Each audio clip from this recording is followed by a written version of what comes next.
जय हिंद दोस्तों, वंदे मातरम। देश एक द्रोह काल से गुजर रहा है। परिस्थितियां दिन पर दिन बिगड़ती जा रही हैं, विपरीत होती जा रही हैं, लेकिन कोई फर्क नहीं पड़ता। आपके चौकीदार को, आपके प्रधानमंत्री को इनसे कोई मतलब नहीं है, इनसे कोई रिश्ता नहीं है। जो हो रहा है देश के ऊपर, जो देश पर गुजर रहा है, उससे उसका कोई संबंध नहीं है। तो यह दूसरा अध्याय है। पहला कल था, आज दूसरा अध्याय है कलयुग के महाभारत का। और इस कलयुग के महाभारत के धृतराष्ट्र हैं हमारे और आपके नरेंद्र दामोदर दास मोदी उर्फ चौकीदार, और दुर्भाग्य से प्रधानमंत्री। तो दोस्तों, आज जो विषय आप लोगों के सामने रखना था, एक सिलसिलेवार शुरू से जब हम कोई चीज आप लोगों को बताएंगे तो आप धीरे धीरे उसको समझ जाएंगे और पकड़ लेंगे।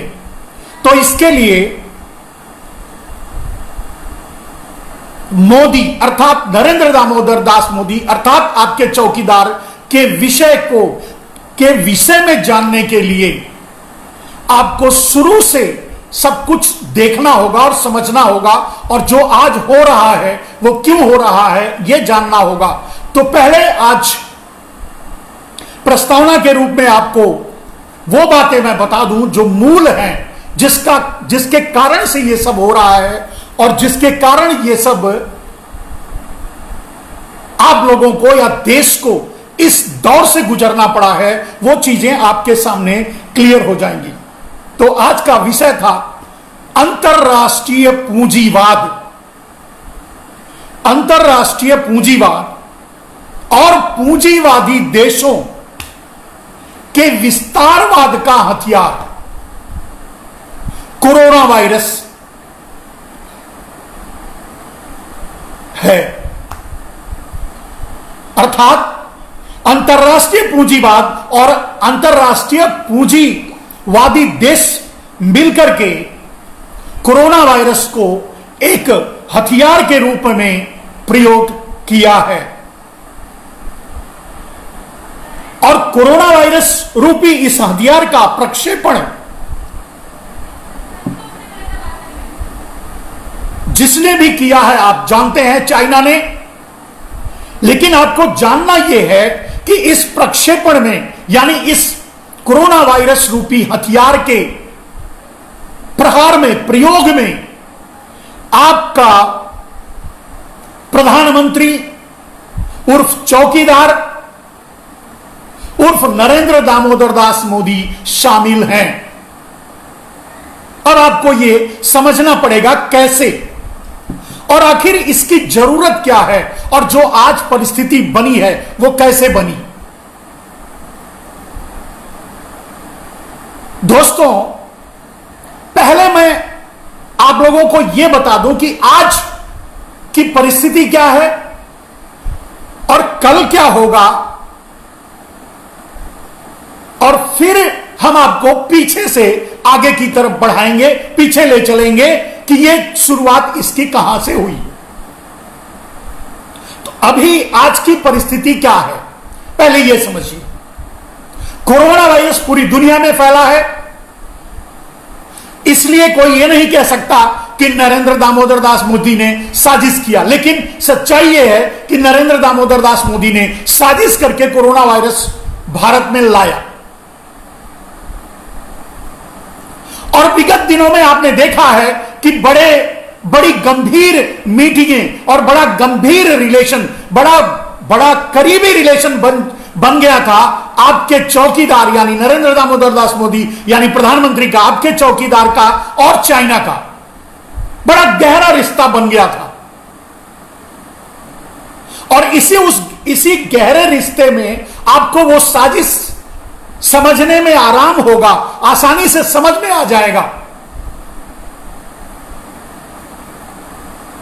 तो अभी क्या हो रहा है, क्या हुआ कोरोना वायरस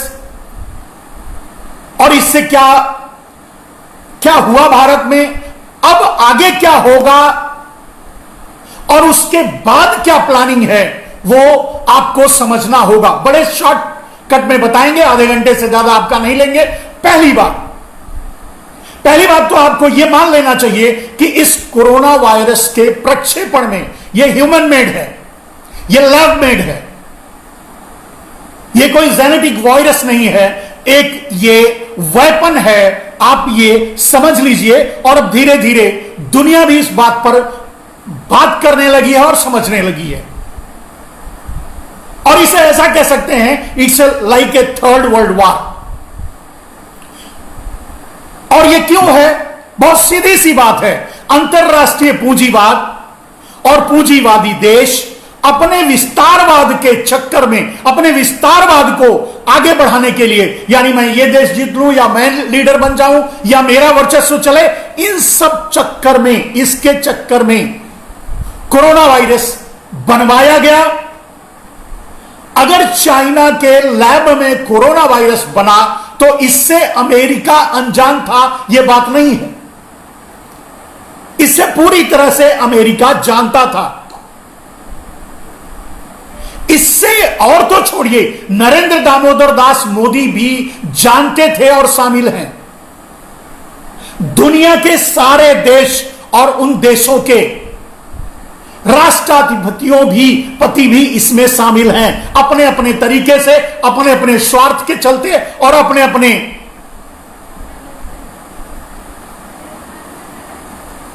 आइडिया, अपने अपने विचारों को लेकर के। तो पहले यह समझ लीजिए कि कोरोना वायरस लैब में तैयार हुआ, इसका प्रक्षेपण होगा और इसको हर देश में थोड़ा बहुत असर डालने जैसा पहुंचाया जाएगा।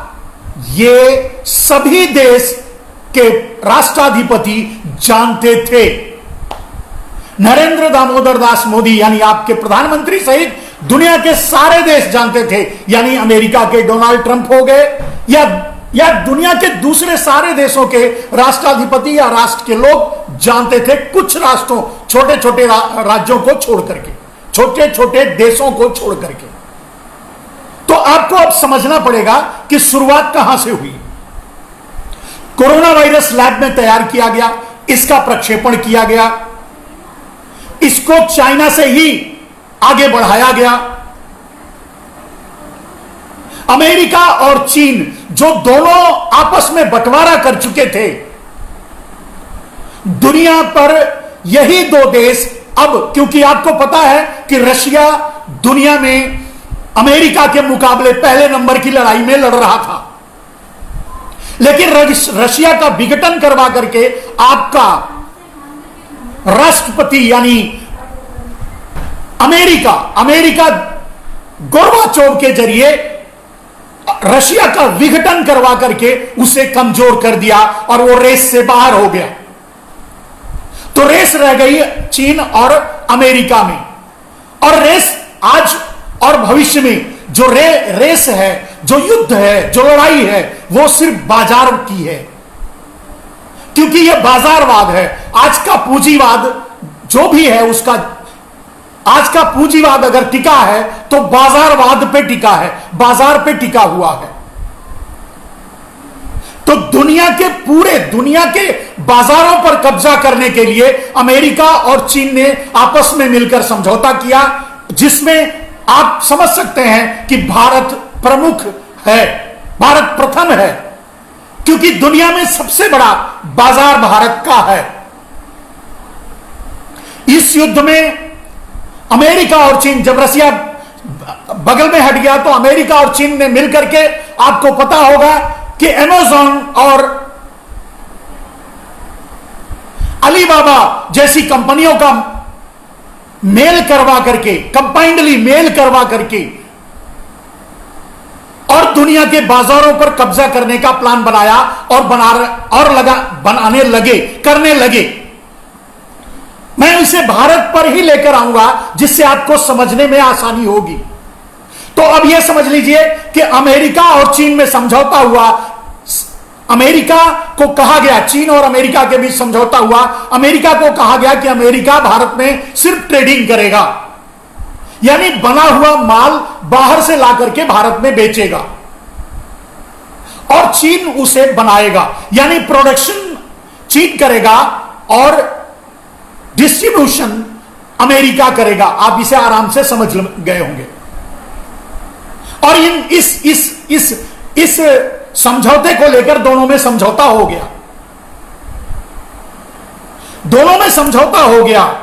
तो अब भारत के बाजार पर कब्जा करने के लिए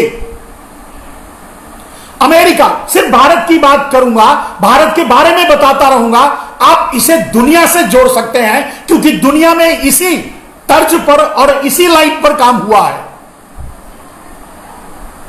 तो भारत के बाजार को समझिए। भारत पर कब्जा करने के लिए अमेरिका और चीन ने इस तरह से बंटवारा कर लिया और भारत के बाजार पर कब्जा करना चाहते हैं, भारत के बाजार को अपने हाथ में लेना चाहते हैं और उसकी तैयारी पूरी हो गई।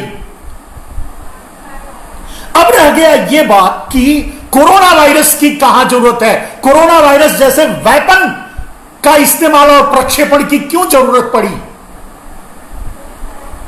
क्योंकि जब तक दुनिया के सारे देशों की, पहले मैं भारत की बात कर रहा हूं, जब तक भारत की जीडीपी, भारत का उत्पादन, भारत का जो विकास, भारत का ग्रोथ अगर खत्म नहीं होगा तब तक भारत के पूरे बाजार पे चाइना कब्जा नहीं कर सकता। तो चाइना और अमेरिका की मिलीजुली साजिश से कोरोना वायरस का प्रक्षेपण हुआ, वो चाइना में ही हुआ। चाइना ने और दूसरे देशों के साथ धोखा किया, अमेरिका से या दूसरे देशों से भी। उसने ये नहीं बताया या सबको यह अंदाजा नहीं लगा कि इसका इतना बड़ा इंपैक्ट होगा, इतने भारी रूप में यह आगे बढ़ेगा। लेकिन चाइना को यह पता था, चाइना अपनी पूरी तैयारी कर चुका था। तैयारी करने के बाद उसने कोरोना वायरस का प्रक्षेपण किया और वुहान को एक प्रायोगिक शाला बना करके, वो यहां हमारे इतने मर रहे हैं, हमारे। अब आपको क्या मालूम कि कोरोना वायरस से वुहान में कितने आदमी मरे, चीन में कितने आदमी मरे, आपको कुछ पता नहीं है। जो चाइना ने बताया वही आप जानते हैं, उससे अलग हट करके आपके पास कोई डेटा नहीं है, कुछ भी जानकारी नहीं है। लेकिन चाइना जैसा विस्तारवादी देश, चाइना जैसा विस्तारवादी देश अमेरिका के साथ मिलकर यह खेल खेला और कोरोना वायरस को चाइना से प्रक्षेपित करके पूरे दुनिया में फैलाया। आपके प्रधानमंत्री को, आपको पता होगा कि अक्टूबर में मद्रास में ही महाबलीपुरम एक जगह है जहां शी जिनपिंग आए थे और नरेंद्र मोदी की वार्ता हुई थी। यह प्लानिंग बहुत पीछे से चल रही थी मेरे दोस्तों। तो प्रक्षेपण के बाद यह तय हुआ कि कोरोना वायरस को पूरी तरह से हर देश अपने यहां आने देंगे और उसे फैलने देंगे और उससे वहां के उत्पादन को तोड़ने देंगे, वहां के विकास को तोड़ने देंगे। तभी तो चाइना का वर्चस्व बनेगा और तभी अमेरिका की ट्रेडिंग का वर्चस्व बनेगा। यह एक प्लानिंग था। इस प्लानिंग में यह भी शामिल था कि दुनिया के कुछ लोगों को मार दिया जाए, दुनिया में कुछ करोड़ लोगों को मार दिया जाए तो संसाधनों की जो बंदरमाट हुई है, संसाधनों का जो क्राइसिस हो रहा है, उसमें भी आराम हो जाएगा। तो पूरी दुनिया पर यह छोड़ा गया, यह प्रक्षेपास्त्र है, यह कोरोना वायरस का प्रयोग है, यह कोरोना वायरस को प्रक्षेपित किया गया है। आगे बड़ी बारीकी से जब मैं आपको बताऊंगा तो समझ जाएंगे। सिर्फ मैं भारत के बारे में कहूंगा, यही बात सारी दुनिया में हुआ है। भारत को कहूंगा तो आप समझ जाएंगे। तो आप समझिए, चाइना से पहले ही भारत यानी आपका चौकीदार हाथ मिला लिया, कोरोना वायरस दुनिया में फैलने लगा। कुछ देश जो बड़े सतर्क थे वो अपने को बचाने की कोशिश किए और थोड़ा बहुत बचाने में कामयाब हो गए, जैसे ताइवान जैसे देश। लेकिन बाकी दुनिया में कोरोना वायरस फैला। भारत की ही मैं बात करूंगा तो भारत में आपके चौकीदार से कहा गया था कि कोरोना वायरस को भारत में फैलने से रोकना नहीं है, फैलने देना है। कोरोना वायरस भारत में फैलना शुरू किया और जब कोरोना वायरस रोकने का समय था, यानी 30 जनवरी को जब कोरोना वायरस भारत में आ गया और फरवरी के पहले सप्ताह में ही अगर लॉकडाउन कर दिया जाता तो कोरोना वायरस फ्लॉप हो जाता। लेकिन यह समझौता था, यह अंडर डील थी नरेंद्र दामोदर दास मोदी यानी आपके प्रधानमंत्री की। आगे मैं बताऊंगा कि क्यों हुआ है। तो प्रधानमंत्री की और शी जिनपिंग की, तो उस डील को आगे बढ़ाया गया और इस डील को आगे बढ़ाने का सहारा लिया गया नमस्ते ट्रंप।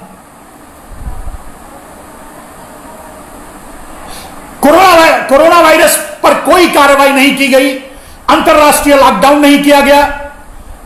फरवरी के पहले सप्ताह में अंतरराष्ट्रीय लॉकडाउन करना था, नहीं किया गया और कोरोना वायरस को आने दिया गया। और वहां तक जब तक कि चाइना संतुष्ट नहीं हो गया, जब तक चाइना यह नहीं कहने लगा कि अब संभलना है, तब तक भारत ऐसा नहीं किया। वो अंतरराष्ट्रीय एयरपोर्ट लॉकडाउन नहीं किया, क्वारंटाइन नहीं बनाया, क्वारंटाइन सेंटर नहीं बनाया, उसने आइसोलेशन सेंटर नहीं बनाया और एयरपोर्ट को सील नहीं किया। कोरोना भारत में आता रहा। नमस्ते ट्रंप बीत गया। नमस्ते ट्रंप के बाद चाइना का यह आदेश था कि अभी भी आपके देश में तो 25 और 50 के हालत हैं, इसके लिए और इसे बढ़ने दिया जाए। कोरोना वायरस बढ़ता रहा और फिर एक और भी काम आपके चौकीदार को करना था, वो था मध्य प्रदेश में कि सरकार गिरा करके सरकार बनाना। कोरोना वायरस को बढ़ने दिया गया, बढ़ने दिया गया, बढ़ने दिया गया और जब 23 मार्च को पहले आपके साथ एक ड्रामा किया गया, 22 मार्च को आपसे ताली बजाई गई, थाली बजवाई गई कि आपको लगे कि आपका चौकीदार बड़ा गंभीर है कोरोना वायरस को लेकर के, या उसको इस साजिश का इससे कुछ लेना देना नहीं। ये साजिश को समझते रहिए और यही दुनिया में हुआ है। इस साजिश को जब भारत से समझेंगे तो आपको समझ में आ जाएगा। फिर क्या हुआ, 23 मार्च तक आपसे 22 मार्च को ताली ठाली और दुनिया के ड्रामा किए गए, नौटंकी किए गए और फिर क्या किया गया, 23 मार्च को सरकार पलट करके, सरकार गिरा करके मध्य प्रदेश की सरकार भी बना ली गई। आपकी निगाह जाएगी या आपके दूसरे विपक्ष नेताओं की निगाह जाएगी या दूसरे क्रिटिसाइजरों की निगाह जाएगी तो कहां तक जाएगी कि नमस्ते ट्रंप करने के लिए और मध्य प्रदेश की सरकार बनाने के लिए के धोखे में कोरोना वायरस भारत में आ गया। आपके प्रधानमंत्री ने गैर जिम्मेदारी की और भारत में कोरोना वायरस आ गया। यह प्रधानमंत्री की गलती है? नहीं दोस्तों, यह गलती नहीं, यह साजिश है। नमस्ते ट्रंप के बहाने से, मध्य प्रदेश की सरकार के बहाने से, क्योंकि आप आरोप लगाएंगे तो बस यही लगाएंगे, आप इसके पीछे का खेल नहीं समझेंगे। तो इसके पीछे का खेल समझिए। कोरोना वायरस भारत में लाना था, चाइना से समझौता हो चुका था और उसी के लिए कोरोना वायरस पूरे भारत में फैलाना था, वो आपके चौकीदार ने किया। 23 मार्च तक अंतरराष्ट्रीय लॉकडाउन नहीं किया गया या राष्ट्रीय लॉकडाउन भी नहीं किया गया। 24 मार्च को 8 बजे रात आपका चौकीदार, आपका प्रधानमंत्री मीडिया में आता है, चैनल के सामने आता है और लॉकडाउन ठोक देता है। चलिए लॉकडाउन अब साजिश को समझने के लिए आपको यह समझना पड़ेगा कि ये लॉकडाउन का प्रारूप और भी हो सकता था, जहां आपका प्रधानमंत्री दुनिया के दूसरे देशों में जाकर के अपने ही भारतीयों को, रोगियों को कोरोना वायरस के सहित उनको ला रहा था, भारत में फैला रहा था। वहां अपने ही मजदूरों को, अपने ही देश के मजदूरों को अपने अपने घरों तक पहुंच जाने देता, लेकिन साजिश कामयाब नहीं होती मेरे दोस्तों। तो साजिश को कामयाब करने के लिए वो भी नहीं किया गया, अचानक लॉकडाउन किया गया। अचानक लॉकडाउन इसलिए किया गया क्योंकि कोई संभल न पाए। कोई कौन नहीं संभल पाएगा? आपके मजदूर, आपके निम्न वर्गीय व्यापारी, आपके चौथी श्रेणी के लोग, वो संभल न जाएं, संभल न पाए चाहता तो उसे पूरा जनवरी, माफ कीजिएगा, पूरा फरवरी और पूरा मार्च मिला था। 24 मार्च को लॉकडाउन हुआ, 2 महीना था। इन 2 महीनों में मजदूरों को व्यवस्थित रूप से उनके घरों तक पहुंचाया जा सकता था बिना कोरोना वायरस के प्रचार प्रसार के, लेकिन नहीं किया क्योंकि साजिश कामयाब नहीं होती। जो चाइना के साथ समझौता है वो पूरा नहीं होता मेरे दोस्तों। समझौता क्या है अंत में बोलूंगा, तब आप समझेंगे।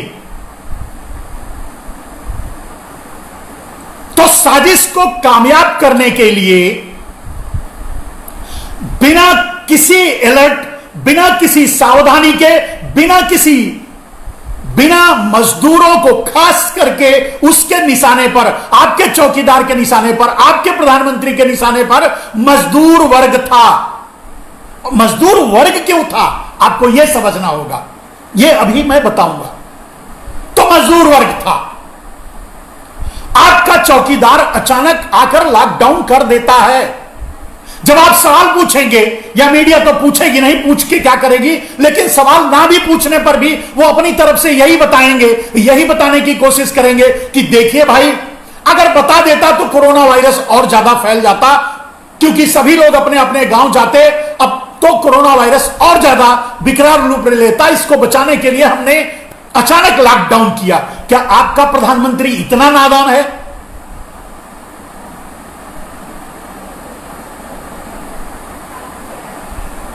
नहीं मेरे दोस्तों, आपका प्रधानमंत्री नहीं, आपका प्रधानमंत्री नादान नहीं, आपका चौकीदार नादान नहीं, एक साजिश का क्रिएटर है। एक साजिश के तहत वो काम कर रहा है। तो उसने किसी को बिना किसी अल्टीमेटम के 23 तारीख तक इंतजार करके 24 तारीख को लॉकडाउन कर देता है। अचानक लॉकडाउन करता है। और उसका आप सवाल पूछोगे तो उसके पास रेडीमेड जवाब है कि अगर हम बता देते तो कोरोना वायरस ज्यादा फैल जाता, क्योंकि लोग अपने अपने घर चले जाते। मेरे दोस्तों, आज इस लॉकडाउन से कोरोना वायरस फैला है, न कि लॉकडाउन के पहले अगर बता दिया जाता, लोग सावधानी से अपने अपने घर पहुंच जाते तो कोरोना वायरस फैलता। और यह बात आपके चौकीदार को पता थी कि अगर हम सेफली लोगों को अपने अपने घरों में पहुंचा देंगे तो कोरोना वायरस फैल नहीं पाएगा। कोरोना वायरस कहां फैल रहा है? शहरों में। कोरोना वायरस किन में फैल रहा है? जहां डिस्टेंसिंग मेंटेन नहीं हो पा रही है।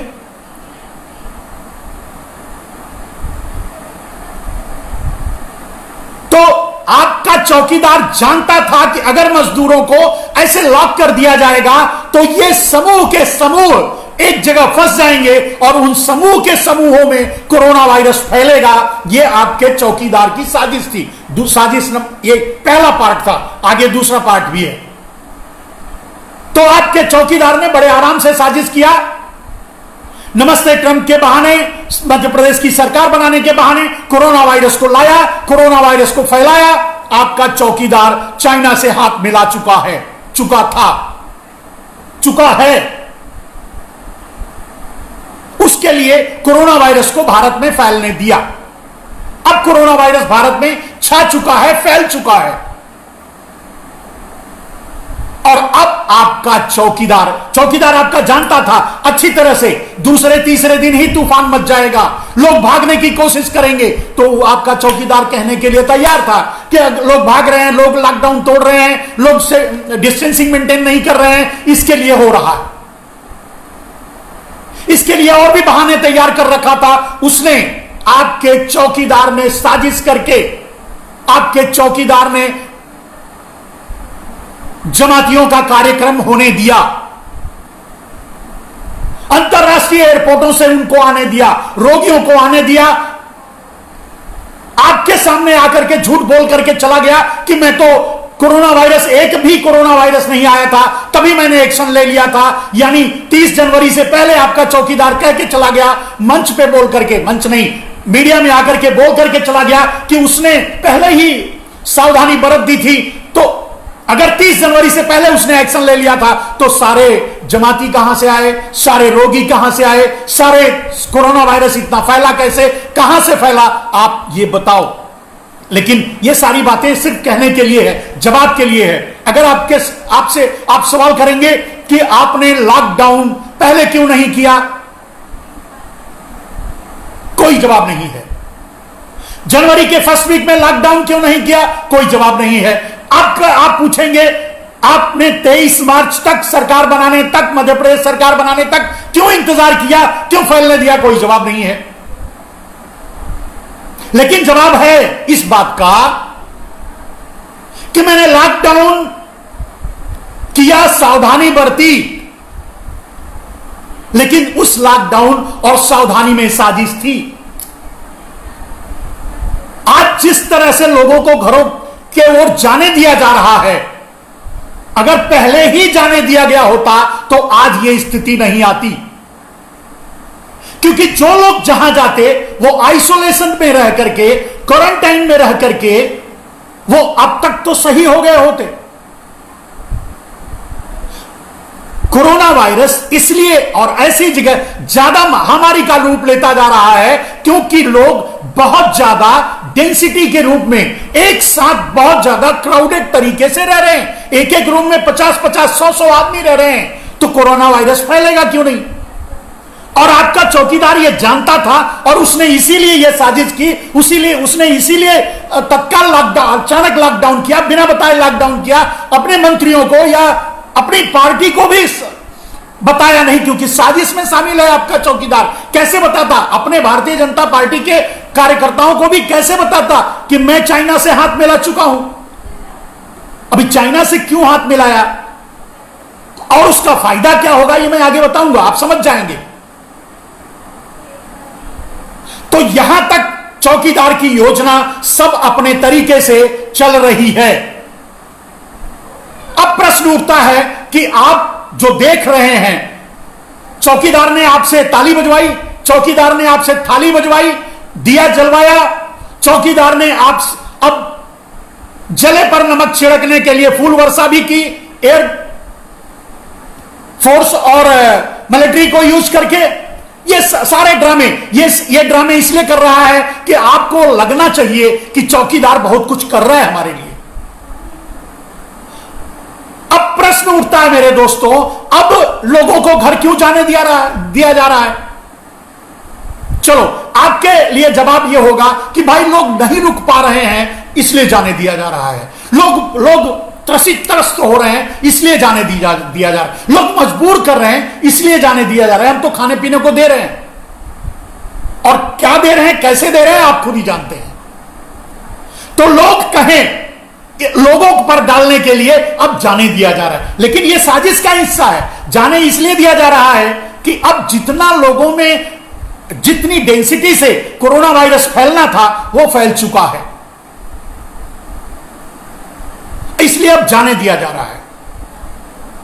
अब सवाल उठता है मेरे दोस्तों, आपका चौकीदार आज नहीं तो कल चुनाव भी लड़ेगा, अगला प्रधानमंत्री बनने की कोशिश करेगा, और वो तो अंतरराष्ट्रीय पूरी दुनिया का प्रधानमंत्री बनने का ख्वाब देख रहा है, तो वो ऐसा क्यों करेगा? आज देखिए, आज कांग्रेस कह रही है मैं टिकट का पैसा दे दूंगी। अब एक बात समझने की कोशिश कीजिए मेरे दोस्तों, सरकार आराम से पैसा, इतना पैसा उसके पीएम केयर फंड में आया, कोरोना वायरस के लिए अलग से जो केयर फंड बनाया गया उस पर कोई जांच वगैरह नहीं होगी, वो भी लूट का एक तरीका है, उसमें आया। रेलवे भी 151 करोड़ उसमें डोनेशन करता है, लेकिन मजदूरों से पैसे वसूले जा रहे हैं। आप सोच रहे होंगे कि अब इतना बड़ा रिस्क, आप समझने की कोशिश कीजिए, साजिश को समझने की कोशिश कीजिए, ऐसा चौकीदार क्यों कर रहा है? क्योंकि मीडिया भी अब बोलने लगा है थू थू थू, हमारा प्रधानमंत्री अपने मजदूरों से पैसा वसूल रहा है, जहां मजदूर मर रहे हैं खाने के बगैर, वगैरह वगैरह वगैरह, ये सब कुछ हो रहा है ना। क्या आपका चौकीदार नहीं सुन रहा है? सुन रहा है, सुन भी रहा है और मजे भी ले रहा है, क्योंकि यही तो वो चाहता है, उसकी साजिश यही है। पैसा ना देना ये उसकी साजिश है, और पैसा ना देना, अब विपक्ष ये कहेगा कि ये फेलियोरिटी है। ये फेलियोरिटी नहीं, ये प्लान है। प्लान क्यों है? जिसे मैं शुरू से समझाने की कोशिश कर रहा हूं कि प्लान यह है कि मजदूर इतने त्रसित हो जाएं, इतने पीड़ित हो जाएं। अब सोचो, मान लीजिए अगर अब जाने का इजाजत दे रही है सरकार, तो आराम से उन्हें ट्रेनों में बिठाकर भेज सकती थी। दुनिया भर के पैसे पीएम केयर फंड में आए हैं, और जब रेलवे खुद ही 151 करोड़ पीएम केयर फंड में दान करती है, तो वो लोगों को पहुंचा भी सकती है, उतने पैसे में सबको अपने अपने घरों तक पहुंचा देती। लेकिन कर क्यों नहीं रही है? आप दिमाग का इस्तेमाल कीजिए। जब एक अनपढ़ गंवार आदमी प्रधानमंत्री बनता है, तो वो अपने लालच में, अपने विकास, अपने नाम, अपने क्रेज और सिर्फ अपने लालच में पूरे देश को खत्म कर देता है, बर्बाद कर देता है। वही आपका प्रधानमंत्री कर रहा है। आगे की योजना समझिए। अब आपके भी दिमाग में यह बात आनी चाहिए कि वो आराम से, अब उसके पास भी पैसे भी हैं, तो आराम से रेलवे को कह दे, वो भेज देंगे, भाई 151 करोड़ मुझे मत दो, दान मत दो, चलो तुम सबको अपने अपने घरों तक बिना पैसे का, बिना टिकट का पहुंचा दो। लेकिन नहीं कह रहा है, लोगों से पैसे वसूले जा रहे हैं। जिनके पास पैसे नहीं, उन्हें ट्रेन में बैठने से बाहर धकेल दिया जा रहा है, लोगों को त्रसित किया जा रहा है। जहां उनको क्वारंटाइन में डाला गया है, खाने के लिए नहीं दिया जा रहा है, भोजन के लिए नहीं दिया जा रहा है, तरसाया जा रहा है, परेशान किया जा रहा है। आखिर ये क्यों किया जा रहा है? आराम से किया जा सकता था, उन्हें संभाला जा सकता था, संभाल के रखा जा सकता था, संभाल के उनके घरों तक पहुंचाया जा सकता। क्यों नहीं किया जा रहा है? अब आपको समझ में आ रहा होगा कि विपक्ष बड़ा अच्छा काम कर रहा है। कांग्रेस देखो, कांग्रेस अगर ये सोचती है कि उसने तो ऑफर कर दिया कि मैं पहुंचा दूंगी, कोई बहुत बड़ी बात नहीं है। कांग्रेस को भी आज प्रधानमंत्री नरेंद्र दामोदर दास मोदी यानी चौकीदार की साजिश समझ से बाहर है।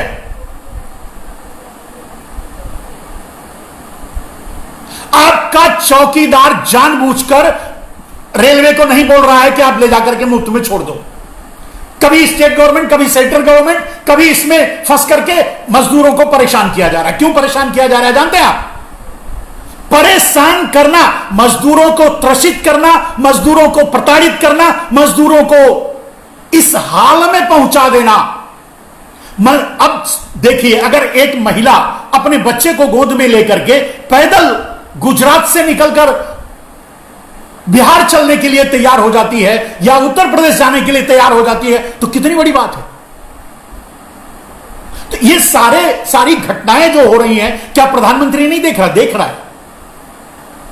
इसका मॉडिफिकेशन, अब इसके दूसरे पहलू को देखिए। क्या ये आराम से नहीं किया जा सकता? किया जा सकता है।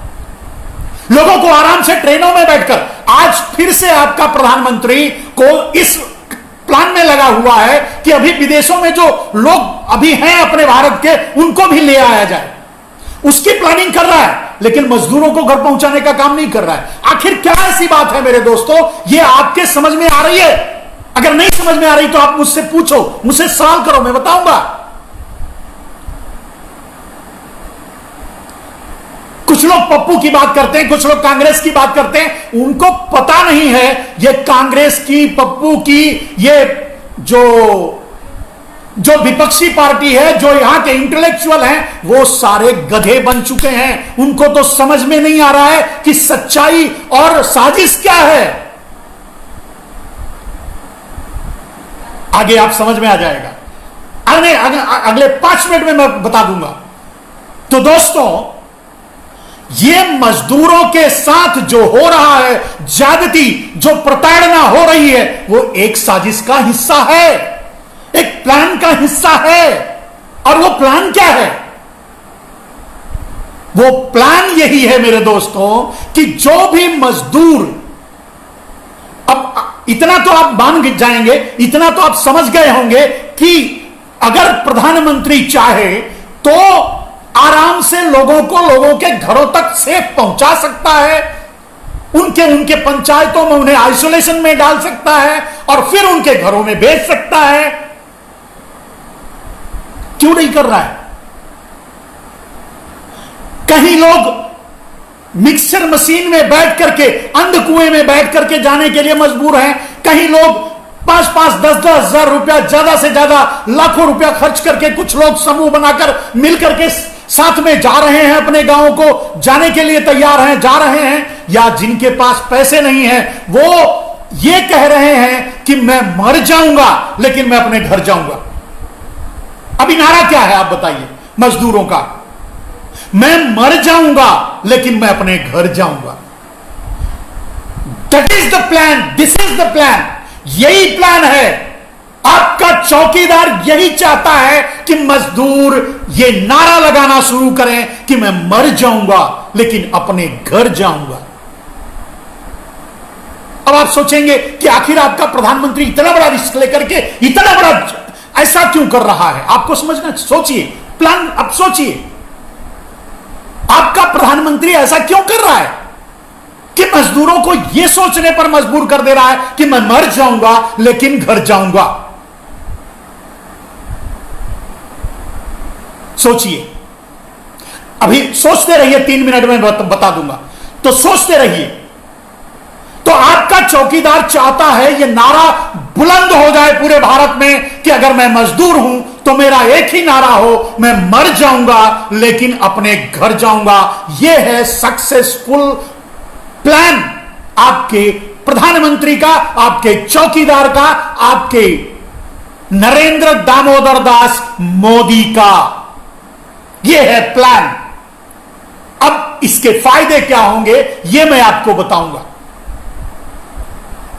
और लोगों का मजाक भी बना रहा है। जानते हैं, अभी जब कुछ नहीं मिला तो पहले जमातियों को खोला गया, जमातियों पर अपनी पूरी टीम लगाई गई, पूरा जमातियों के नाम पे राजनीति की गई। लेकिन वही पंजाबी गुरुद्वारे में फंसे थे, मंदिर में पुजारी और पंडित या तीर्थयात्री फंसे थे, उन पर कोई कैमरा नहीं लगा, उन पर कोई वीडियो नहीं बनाया गया, उन पर कोई कुछ नहीं हुआ। प्लान, ये प्लान है भाई। किसी को दोषी भी तो बताना है। तो इस मुद्दे को पूरी कोशिश की गई कि हिंदू मुसलमान का मुद्दा बना दिया जाए कि मुसलमान पूरे भारत में कोरोना फैला रहे हैं। यह भी सक्सेस नहीं हुआ और यह सक्सेस होना भी नहीं था। यह आपके चौकीदार को भी पता था। चौकीदार का प्लान यहां तो रुकना नहीं था। चौकीदार का प्लान तो यह है कि मजदूरों को कैसे कितना सताओ कि अगले 2 से 3 वर्ष तक मजदूर अपने घरों से बाहर ना निकले, अपने गांव से बाहर ना निकले। यही आपके चौकीदार की प्लानिंग है। और इसी प्लान के तहत उसने चाइना से, अमेरिका से हाथ मिलाया है। और इसी के लिए आपका चौकीदार, आपका नरेंद्र दामोदर दास मोदी प्रधानमंत्री भारत का बनाया गया था। आज के आधे घंटे में मैं प्लान बताऊंगा मैं कल आपको यह बात बताऊंगा कि शुरुआत कहां से हुई और कैसे नरेंद्र मोदी को लॉन्च किया गया और कैसे नरेंद्र मोदी को क्यों चुना गया, कैसे नरेंद्र मोदी को प्रधानमंत्री की कुर्सी तक लाई गई। तो आज पहले सिर्फ इस कोरोना वायरस की साजिश को समझ लीजिए।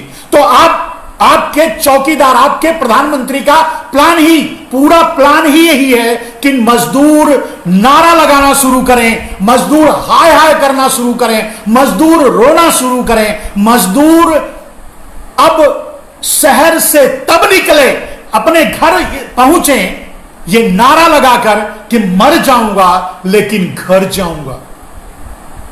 और मजदूरों का दूसरा नारा हो कि अब मैं मर जाऊंगा लेकिन शहर नहीं जाऊंगा। यह दूसरा नारा पक्का करना चाहता है आपका चौकीदार, आपका प्रधानमंत्री, आपका नरेंद्र दामोदर दास मोदी। लेकिन क्यों? आखिर फायदा क्या है?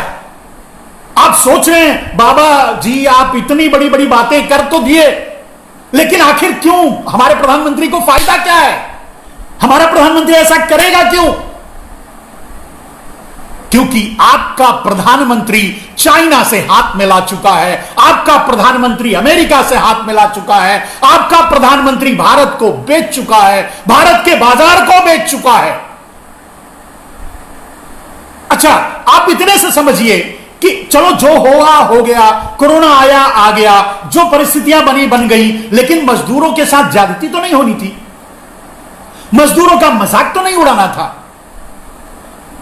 अब देखिए, जानते हैं अब शराब को बेचना पैसे के लिए नहीं है। हम कहेंगे कि देखिए ये नृशंस सरकार या हमारा या विपक्ष कहेगा कि देखिए ये सरकार इस इतनी निर्दयता से ये शराब भी बेच रही है, शराब बेचकर पैसा कमाना चाहती। नहीं, पैसे की जरूरत ही नरेंद्र मोदी को, पैसे तो अपार हैं उनके पास। भारत के बड़े बड़े 4-5 अंपायर तो मैं गिना सकता हूं, उनके खुद के हैं अपने। पूरा अंपायर का अंपायर 20 हजार करोड़ का अंपायर अकेले नरेंद्र मोदी का है। यह मैं बात बताऊंगा दूसरे दिन। तो पैसे के लिए नहीं। और अगर नरेंद्र मोदी चाहते, आपका प्रधानमंत्री चाहता, तो मजदूरों को आराम से सुविधा के अनुसार पूरी सुविधा देकर के उनको घर तक भेजा जा सकता था। लेकिन आपके चौकीदार का प्लान पूरा नहीं होता। अगर लोग आराम से घर जाएंगे तो जब प्रधानमंत्री बुलाएगा या जब देश बुलाएगा, जब मजदूरों को बुलाया जाएगा, फिर से वो शहर जाएंगे। इतना कूच दो, इतना त्रस्त कर दो, इतना रष्ट कर दो कि जिंदगी में कभी मजदूर घर से बाहर निकलने के अगला नारा मजदूर का क्या हो? आधी रोटी खाऊंगा, बनारस में ही रहूंगा, मर जाऊंगा, घर के बाहर नहीं जाऊंगा, गांव के बाहर नहीं जाऊंगा, जिले के बाहर नहीं जाऊंगा। ये नारा बनेगा आगे। तो इससे आपके चौकीदार का फायदा क्या होगा मेरे दोस्तों? यही है डील चाइना और चौकीदार में, यही है डील अमेरिका और चौकीदार में, यही तो है डील कि भारत की इंडस्ट्रियां तबाह हो जाएं, भारत के छोटे व्यापारी खत्म हो जाएं, भारत के मॉल्स खत्म हो जाएं, भारत का बाजार, भारत का उत्पादन खत्म हो जाए, भारत का जीडीपी खत्म हो जाए, प्रोडक्शन खत्म हो जाए, भारत में उत्पादन रहे ही ना। अब सोचो, अगर मजदूर गांव से अब बाहर निकलने की हिम्मत ही नहीं करेंगे, जितना त्रस्त कर दे रहा है जानबूझकर आपका प्रधानमंत्री, जब हिम्मत ही नहीं करेंगे तो आप इंडस्ट्री चलाओगे? मैं भी बिजनेस करता हूं, मैं क्या कर पाऊंगा अगर मजदूर नहीं हो? ठीक है, यह अलग बात है, मैं अपने मजदूरों का पूरी तरह से ताल ठोक के ख्याल रख रहा हूं, वो अलग बात है। लेकिन सभी ऐसा नहीं कर रहे हैं। सभी ने मजदूरों को मजदूरों के हाल पे छोड़ दिया है। और अनरजिस्टर्ड मजदूर तो बहुत ज्यादा है ना। कोई बढ़ईगिरी है, कोई पेंटर है, कोई ये है, वो कौन से रजिस्टर्ड है, कौन सी किसी कंपनी में जुड़ करके काम करते हैं, तो वो तो स्वतंत्र मजदूर हैं। स्वतंत्र मजदूरों की संख्या बहुत ज्यादा है पूरे देश में। उसके बाद नौकरी पेशा करने वालों की तो नौकरी भी गई, स्वतंत्र मजदूरों की भी जरूरत गई। मजदूरों को इतना प्रताड़ित कर दो कि मजदूर गांव से निकले ना, और जब गांव से नहीं निकलेंगे तो नरेंद्र मोदी, दामोदर दास मोदी और चाइना और अमेरिका की डील कामयाब हो जाएगी। वो डील क्या है? What is the deal? ये डील यही है मेरे दोस्तों कि भारत में सुई भी बननी बंद हो जाए, भारत में कुछ भी ना बने और नहीं बनेगा। कल यही होगा, कल आपको कोई भी सामान भारत का नहीं मिलेगा, क्योंकि बनेगा ही नहीं, क्योंकि मजदूर मिलेंगे ही नहीं। अब कुछ भी भारत का आपको नहीं मिलेगा। यही तो चाहता है आपका चौकीदार, यही तो डील है अमेरिका और चीन से। फिर क्या होगा? फिर चाइना सामान बनाएगा, अमेरिका उसे खरीद करके चाइना से और आपके भारत में लाएगा, बेचेगा। आप गुलाम, आप आर्थिक रूप से गुलाम, आप सामरिक रूप से गुलाम, आप चाइना के इनडायरेक्टली गुलाम, आप अमेरिका के इनडायरेक्टली गुलाम, या आप उन पूंजीवादी देशों के गुलाम जो सामान बना करके आपको खिलाएंगे, बेचेंगे। और यह तभी कामयाब होता जब आपके इंडस्ट्रीज टूटेगी, आपका उत्पादन टूटेगा। और आपका उत्पादन तभी टूटेगा जब आपको मजदूर नहीं मिलेंगे, और अब आपको मजदूर नहीं मिलेंगे। सीधी सी बात है। और कोई भी एक समझदार बिजनेस, कोई भी जो गांव से रिलेटेड है, गांव से बिलोंग्स करता है, जैसे मैं खुद हूं, मैंने सोच लिया है, मैं सपने में भी अब मैं खुद सपने में नहीं सोचता कि मैं शहर में रहूंगा, मैं तो गांव में रहूंगा और गांव में ही छोटा मोटा बिजनेस करूंगा। और यही होगा, मजदूर वहां मिलेंगे, वहां बिजनेस होगा, वहां काम होगा।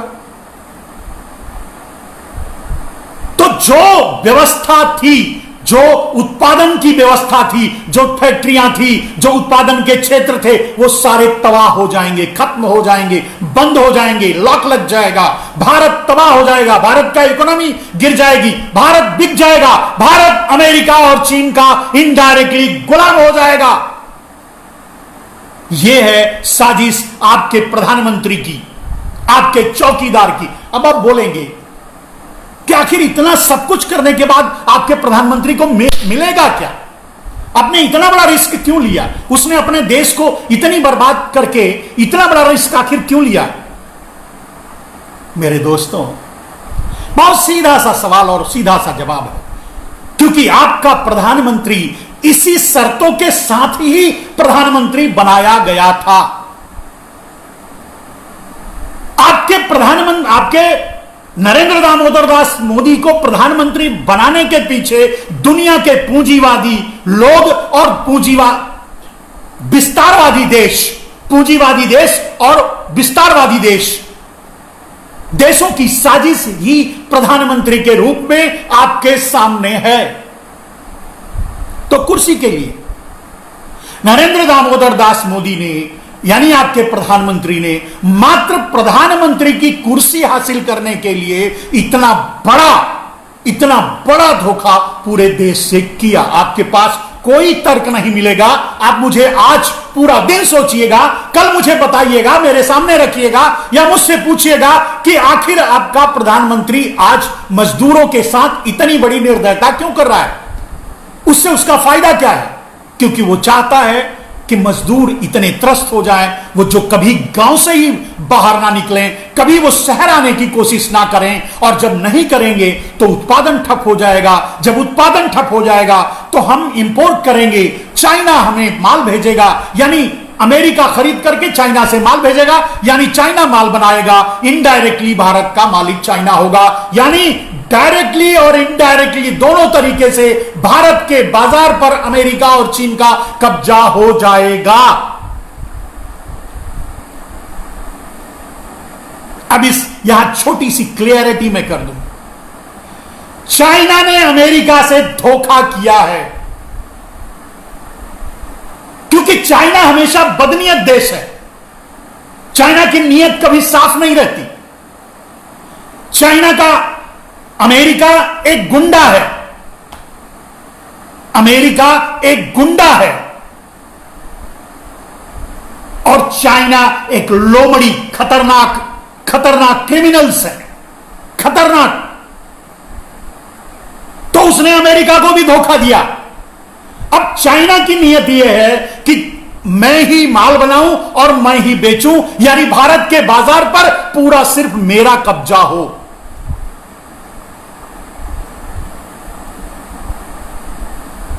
अमेरिका से धोखा करने में, अमेरिका को गफलत में रखने में, अमेरिका को डांस दे करके भारत के बाजार पर कब्जा करने के लिए नरेंद्र मोदी को चाइना ने एडिशनली मिला लिया था।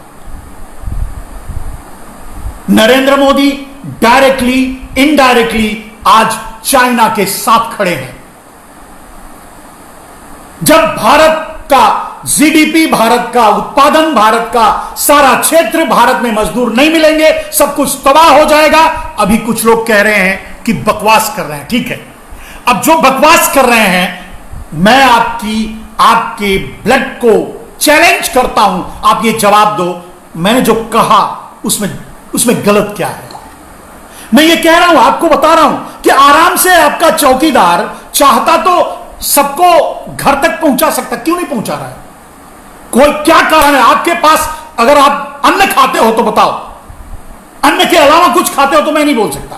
अन्न खाते हो तो मुझे बताओ कि आखिर मजदूरों के साथ इतनी ज्यादती क्यों की जा रही है पूरी, और जबकि आराम से आपका चौकीदार आराम से उनको घरों तक पहुंचा सकता है, तो यह क्यों कर रहा है?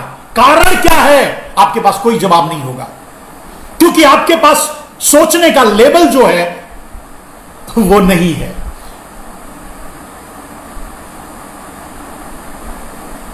You are not having a IQ level to think this level conspiracy. जिस कॉन्स्पिरेसी पर हमारे बड़े बड़े अर्थशास्त्री और जो ब्यूरोक्रेट्स हैं, जो सरकार है, सुप्रीम कोर्ट्स है, जब वो नहीं समझ पा रहे हैं तो आप क्या समझोगे? लेकिन मेरे एक भी सवाल का जवाब नहीं है। आप ये बता सकते हैं आज मजदूरों के साथ इतनी ज्यादती क्यों की जा रही है, और जानबूझकर की जा रही है? अभी सोनिया गांधी कहेंगी कि मैं अपने सभी मजदूरों का पैसा दूंगी, यहां तक ये आ जा रहा है, और ये बात मीडिया में भी आ रही है, सोशल मीडिया में भी आ रही है। आपके चौकीदार को ये समझ में नहीं आ रहा है? समझ में आ रहा है। आपका चौकीदार ये सारा कुछ होने दे रहा है, क्यों होने दे रहा है? क्यों भाई, क्यों? आपके पास इसका जवाब है? नहीं। आप मुझे कह सकते हैं बकवास कर रहा है, फालतू आदमी है, क्या है, गोबर है, ये है, वो है, जो चाहे कर सकते हैं। मैं जानता हूं, मैं आप जैसे लोगों के पोर्टफोलियो पर जाता हूं, प्रोफाइल पे जाता हूं, वहां 3 फोटो रहता है। मुझे मालूम है you are a dummy man, you are a डाबर ऑफ द आईटी सेल। मैं आपका कुछ नहीं कर सकता, लेकिन if you have a brain, just you think and you answer it. Otherwise I can say, बड़े आराम से मैं कह सकता हूं, you are not have that much IQ level to you can understand. No, you are not understanding your conspiracy of your prime minister. क्यों? आप मुझे बताओ, रेलवे वाला 150 करोड़ 151 करोड़ दान दे देता है सरकार को, और मजदूरों से, गरीबों से पैसा वसूल रहा है। क्यों? आप बताओ ना। अन्न खाते हो तो बताओ ना इसका कारण।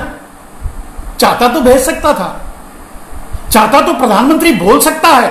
अगर प्रधानमंत्री कह करके पूरे एयरफोर्स को लगा देता है आप पर ताली बजाने के लिए, और आप पर फूल बरसाने के लिए, आप पर बैंड बजाने के लिए, जो आपके 46,000, आप 50,000 हो जाएंगे कल सुबह तक, मैं समझता हूं 50,000 कोरोना वायरस के पीड़ित हो जाएंगे, 2,000 से ऊपर मर जाएंगे। करवा सकता है, वो लोगों को घर तक नहीं पहुंचवा सकता। आप बोलो,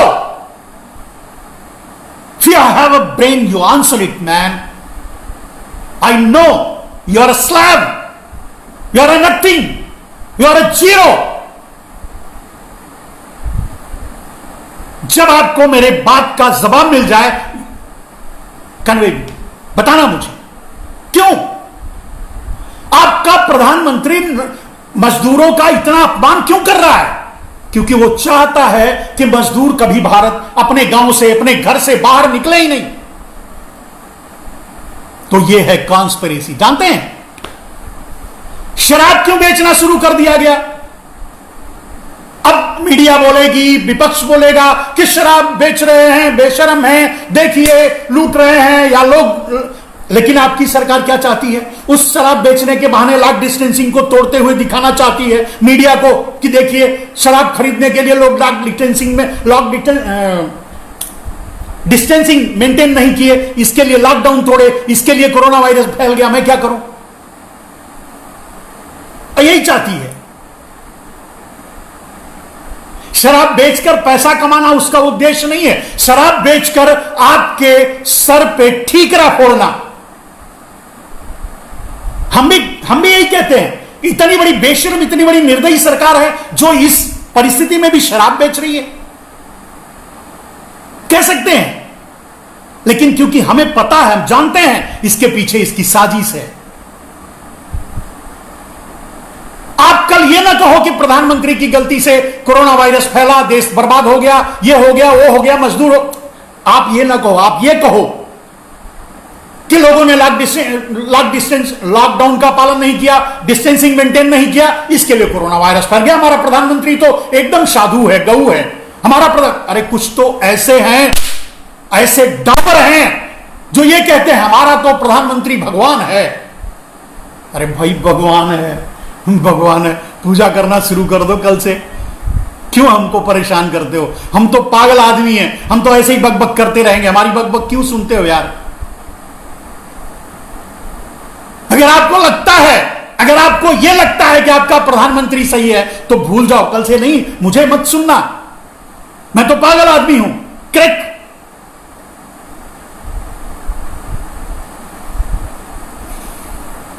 आपका प्रधानमंत्री साजिश में कामयाब हो गया है।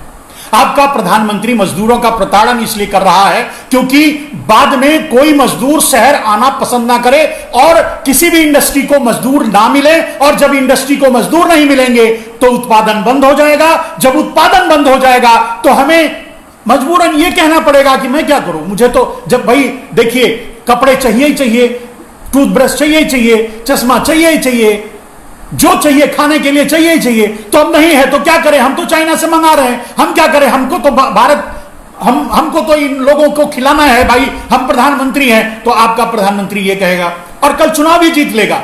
जानते हैं कैसे जीतेगा? आप जितनी चाहे गाली दे लें, आप जितना चाहे आरोप लगा लें, आप जो चाहे कर लें, 2024 में फिर आपका प्रधानमंत्री जीत जाएगा। कैसे जीतेगा मालूम है? मैं पहले भी कह चुका हूं, किसी ने नहीं सुना। वो मेरे वीडियोस आज चलाए जा रहे हैं, वो मेरे वीडियोस आज यूट्यूब और दूसरे माध्यमों से चलाए जा रहे हैं, लेकिन उस दिन नहीं चलाए गए, उस दिन मुझे नहीं सुना गया। आज मैं बता रहा हूं, सुनो। आपका प्रधानमंत्री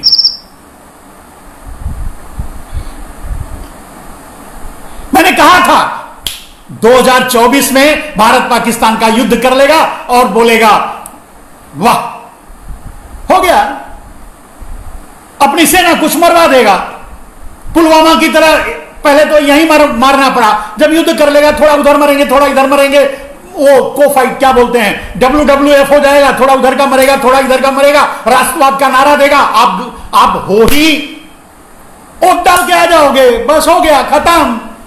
उसको चुनाव जीतने की चिंता नहीं है, वो आपको रोड पे दौड़ा दौड़ा के मर जाओ, आपके घर का एक आदमी भी जिंदा ना बचे तो भी अगर आप अकेले जिंदा रहोगे तो जाकर के प्रधानमंत्री को, नरेंद्र दामोदर दास मोदी को वोट दे के आ जाओगे, क्योंकि बाद में वो युद्ध कर लेगा, आपको लगेगा इससे बड़ा राष्ट्रवादी कोई नहीं है और जीत जाएगा। चलिए आज के लिए बस इतना ही, कल इसका विस्तार करेंगे, कल आपको यह बताएंगे। आपको यह तो बता दिया, आज मैंने आपको यह बताया कि अंतरराष्ट्रीय कॉन्स्पिरेसी है, इस कॉन्स्पिरेसी में दुनिया के सारे देश शामिल हैं और इस कॉन्स्पिरेसी में आपका चौकीदार प्रमुखता से शामिल है। इस चाइना से आपका प्रधानमंत्री हाथ मिला चुका है, अपने बाजार, अपने देश, अपनी जीडीपी, अपना उत्पादन तोड़ना चाहता है। आज मैंने यह बताया, कल मैं यह बताऊंगा कि आपका प्रधानमंत्री नरेंद्र दामोदर दास मोदी ही क्यों? इसकी शुरुआत कहां से हुई दोस्तों? यह मैं कल आपको बताऊंगा। तो मेरा कल का विषय होगा प्रधानमंत्री नरेंद्र मोदी का प्रादुर्भाव कहां से शुरू हुआ। ये षड्यंत्र की कहानी कहां से शुरू हुई है, यह मैं आपको कल बताऊंगा। जय हिंद, वंदे मातरम।